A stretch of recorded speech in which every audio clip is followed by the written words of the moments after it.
everyone, welcome back to my channel. Today's tutorial is going to be so much fun because we are going to do a really fun sort of, rustic, bronzy, kind of caramelly, if you will, even, but mostly sticking with the idea of doing like, rustic reds, rustic browns, kind of like colors you would see in old Western style leather. That's basically what we're going to be doing. Insert vegan leather here, please. So anyways, today's video is going to be a whole lot of fun because I was actually sent this beautiful jewelry. This is from Montana Silversmiths, and they let me pick out 3 pieces. They were so generous. They didn't give me a price limit, but I always try to be very gracious when that occurs with brands because I never like to overstep my boundaries and just take advantage. Now when it comes to sort of just theming up my jewelry and doing something fun, eccentric for makeup, I always go back to black when it comes to clothes because I'm a sucker for accessories, and I think I'm just like, in a sense, like a true designer, a true makeup artist at heart, and the artist's color is to wear black and sort of be in the background, and I find great sources of inspiration and stuff like that through makeup and through jewelry. I'm a huge fan of Southwestern style jewelry. For those of you who don't know me personally or too well, I do have Cherokee ancestry, and I do have turquoise jewelry, have had turquoise jewelry in the past, and I also really love purple turquoise. That is definitely my, my favorite, purple turquoise. Now, so for those of you who don't know who Montana Silversmiths is, I will put a link in the bottom bar so you guys can check out their website. Now, they are over 40 years in business, Montana Silversmith Jewelry, and they are the largest supplier of silver jewelry and belt buckles. So I decided to go ahead and pick up this necklace because I am a vegan. I didn't want to review any leather. I have to stay true to my channel, and I picked up this one fun kind of coppery silver piece. I think as a kid growing up in California, I loved going to Knott's Berry Farm. One of my favorite towns was sort of ghost town. So I love sort of, kind of Western style things and,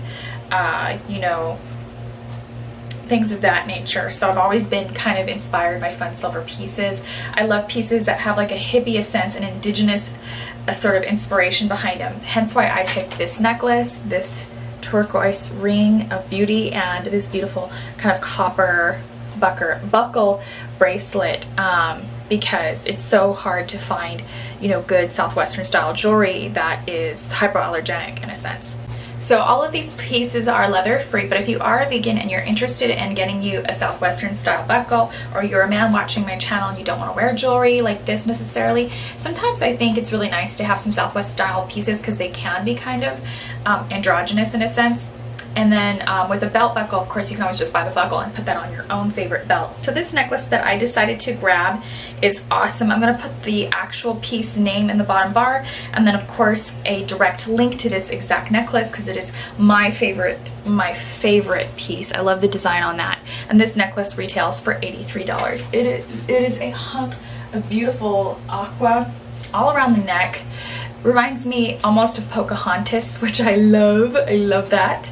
And so yeah, I thought it would be fun to pair it with something kind of on the opposite end of the color wheel.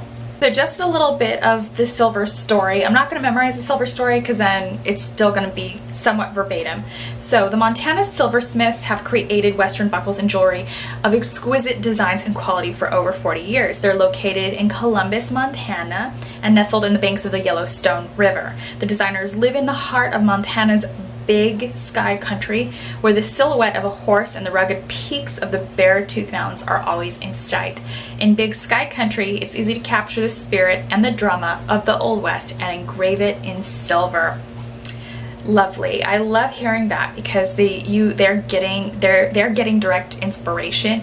There's a good place, I guess, for them to design. A good spirituality goes into these designs, and I feel like that's why they're so bountiful and filled with, designs, because they feel very indigenous to their surroundings. So I absolutely love that. As far as Montana Silversmiths customer service, they are tried and true. They've been designing for over 40 years. So their customer service in regards to me was exquisite. They have not been asking me to post a review. They haven't been asking where the link is, none of that nature. So, like I said, there will be direct links in the bottom bar. I give this company an outrageously amazing 2 thumbs up. I love this. This is my piece right here. I keep talking about this piece because I'm so in love with it. It's been years since I had a good necklace, but I've never had a really amazing, good quality turquoise necklace. So I can't wait to wear this out. I don't have any statement necklaces that are hypoallergenic, so this will be my first one. Mix of the jewelry, prices, the website will all be linked and in detailed descriptions in the bottom bar.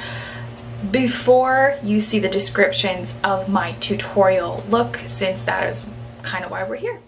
So the makeup look is not sponsored, just the jewelry. Well, the jewelry is not exactly sponsored. It was sent to me free of charge for me to review it. I'm not getting paid to create this video. So, but yes, these products were gifts. Just so we're very, very crisp and very, very clear. The links in the bottom bar will not be affiliated links whatsoever, so I will not be receiving any compensation if you choose to buy or not buy. The choice is entirely yours to make. I'll see you guys in the next video. Thank you for watching this one, and I hope you enjoy this sort of rustic, home on the range, ghost town, whatever you want to call it. Fun luck. Hi everyone, so welcome back to my channel. I'm first going to start off with prepping and priming my clean skin, taking my Acure Organics Red Tea Toner and my Andalou Naturals Age Defying Serum Booster with SPF 30 and my Mad Hippie Eye Cream. Next, we're going to be taking the e.l.f. Illuminating Primer. I typically don't include this in skin prep, but because my skin has been so dry lately, California has been so dry coming from a humid climate, that I really need to blend that in like a moisturizer really, and just crush it all up. Next, I'm going to be taking the Modern Renaissance Anastasia Beverly Hills palette. And first off, we're going to be taking a little furless blending brush and my Tempera eyeshadow, which is a matte shade, blending that into the crease and the brow bone. Next, I'm going to be taking a little bit of burnt orange, and this is going to be my transition color. Be pretty liberal with this. We're going to start in the outer corner first, where we want the most saturation, and taking your time as the other colors will be blending into burnt orange. So when I get into the center of the lid, or sorry, the center of the crease to the lid right there in the socket line where it all meets, I really am going to fluff it out as we get closer to the nose bridge. Next, I'm going to be taking Vermeer, and this is a shimmering, cool toned shadow shade. It just marries into my complexion really nicely, and I'm going to be taking that in the inner corner as well. Next, taking Raw Sienna. This is, believe it or not, going to be my lid color. And even though it really works well as a good base, I really want a very kind of basic but very orangey, smoky eye. So I'm also going to be taking that and blending out burnt orange in the crease with that. Next, I'm going to be taking Real Gur and Warm Taupe and creating my own shade just for the very deep socket. This is going to begin to take us into that more kind of smoky eye. So it's really going to merge everything together. Next, I'm going to be taking a little bit more Raw Sienna, and we're going to blend out that Real Gur and Warm Taupe concoction and just really fluff it out. Next, I'm taking Real Gur alone, and you're going to see just how orange this is by itself, which is really why I wanted to blend it out using a little bit of Warm Taupe, because it is a very feisty, very, very rich orange. And very, very much more burnt orange than burnt orange. Next, I'm going to be taking Cypress Umber, and as you can see, I'm blending that out in just the outer corner of the eye. So we're even going to scale further back than we did with Real Gur, because we want that Real Gur to peek through and just have fun with this one, really smoke it out. Next, I'm going to be taking my Butter London eye pencil in Brown Sugar, a deep chocolate brown. Black doesn't enhance eye colors at all, so I've been enjoying the brown one. Next, I'm going to be taking my Dermablend concealer in the shade Nude, and this is from the Quick Fix Body line. So it works really well to warm it up first. It's a very solid, very heavy, creamy concealer because it is meant to cover varicose veins on the body and tattoos. Next, I'm going to be using my Too Faced Born This Way foundation in Porcelain and, of course, my Beauty Blender Pro. Now, Porcelain is more idyllic for yellow-based skin tones. Now, being that I am more on the pink side, this has not been my favorite thing, really. It hasn't been my favorite color. I'll be getting something more pink-based soon. So pressing that into the skin, going back into Vermeer, I'm going to apply that into the inner corner of my eye and just really kind of smoking it out. Next, I'm going to be taking a little bit more burnt orange. Sorry my head's kind of turned to that funny angle, but you can kind of see the dimension it creates with the eye, but it also really cleans up the eyeliner so it doesn't smudge on a practical note. Next, I'm taking my Too Faced Better Than Sex mascara and really kind of fluffing up those lashes. And I like me some Too Faced Better Than Sex because I don't feel like I need false lashes when I wear this. Next, I'm going to be taking the IT Cosmetics CC Radiance palette. They still make this, but it comes in a circular disc, and brushing this on like I would bronzer. This is not going to be taking the place of a contour, as it is not a contour color. It's a very warm, fun color, and who doesn't want fun, warm bronzer during the summer? I know I do. Taking the Too Faced Sweethearts Beach Peach, I'm going to be blending that out onto my cheek. I'm not going to be doing my 3D blush technique I showed you because this is such a light color. Next, I'm taking my Becca Perfecting powder in Moonstone and blending that on using my Art Fantail brush. This is from an art store, and just really kind of smoking that up. Next, I'm going to show you a fun technique, taking my Acure Organics facial toner. If you really, really want to brighten up that highlight, this is the way to go. You see, you get that instant glow without having to take too much powder. Next, I'm going to be taking my Anastasia Beverly Hills Liquid Lip in Catherine, and this is a really nice warm terracotta rose lipstick. It's a really good color if you want more of a rosy hue than you would want your traditional sort of, your lips look better, or that really basic nude that a lot of people feel they can't pull off.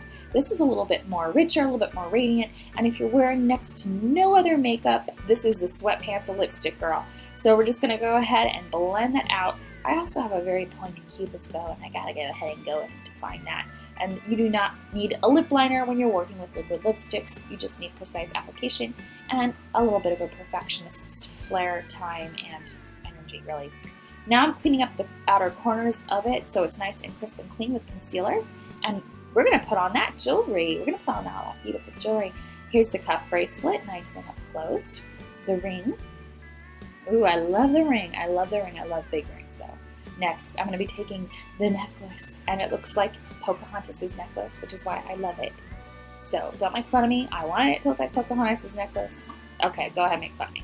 But it's cute. I love it. So thank you for watching. I'll see you guys in the next video. Live in the heart of Montana's big sky country, where the silhouette of a horse and the rugged peaks of the Beartooth Mountains are always in sight. In big sky country, it's easy to capture the spirit and the drama of the Old West and engrave it in silver.